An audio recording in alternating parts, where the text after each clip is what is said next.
The next position is for a chief engineer in the Maldives, as well a 100+ room villa property. Importantly, this is open to all nationalities, but we will only accept applicants who have either remote island experiences or have worked within a very remote area. This is for someone who would love to get involved into the preventive maintenance programs and the engineering within this resort. The salary for this position is 48,000 plus service charge on a single status only.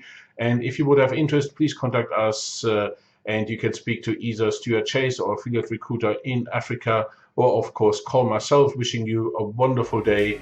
Talk soon.